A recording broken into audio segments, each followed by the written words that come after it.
బంగ్లాదేశ్లోని తాత్కాలిక ప్రభుత్వం అల్లర్లను అదుపు చేయడంలో విఫలమైందని ఆ దేశ మాజీ ప్రధాని షేక్ హసీనా ఆరోపించారు. బంగ్లాదేశ్ తాత్కాలిక ప్రభుత్వాధినేత మహమ్మద్ యూనస్ ఓ ఉగ్రవాది అంటూ ఘాటు విమర్శలు చేశారు. అవామీ లీగ్ పార్టీ కార్యకర్తలు ఏర్పాటు చేసిన కార్యక్రమంలో హసీనా జూమ్ కాల్ ద్వారా హాజరయ్యారు. తాను బంగ్లాకు తిరిగి వస్తానని, పార్టీ కార్యకర్తల మరణాలకు ప్రతీకారం తీర్చుకుంటానని ప్రతిజ్ఞ చేశారు.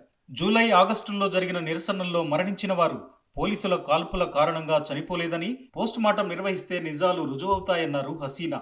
విద్యార్థులు చేసిన ఆందోళనలకు అనేక మంది పోలీసులు, అవామీ లీగ్ కార్యకర్తలు, విద్యావంతులు, కళాకారులు హత్యకు గురయ్యారు. అయినా యూనస్ వారిపై ఎందుకు చర్యలు తీసుకోలేదని ప్రశ్నించారు. దేశాన్ని నడపడంలో తనకు ఎలాంటి అనుభవం లేదని ఆయన గతంలోనే అంగీకరించారు. అన్ని విచారణ కమిటీలను రద్దు చేసి దేశాన్ని నాశనం చేస్తున్నారన్నారు. ప్రభుత్వ కార్యాలయాలపై, అధికారులపై దాడులు చేయడం యూనస్ అసమర్థతకు నిదర్శనమన్నారు హసీనా.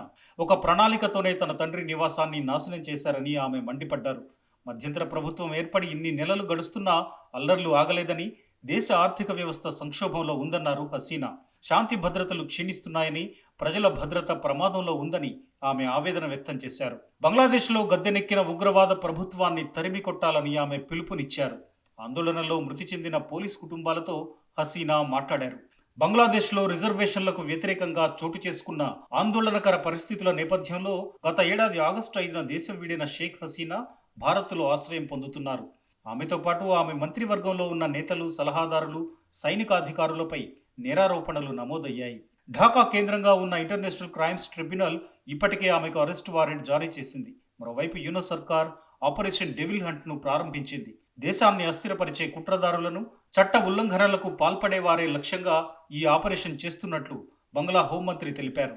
ఇక హసీనా ప్రభుత్వంలో పనిచేసిన 41 మంది పోలీసు అధికారులను సోమవారం బంగ్లా ప్రభుత్వం అరెస్టు చేసింది. విద్యార్థుల ఆందోళన సమయంలో వారిని అణిచివేశారంటూ 1059 మంది పోలీసు అధికారులను, సిబ్బందిని ఉద్యోగాల నుంచి తొలగించింది.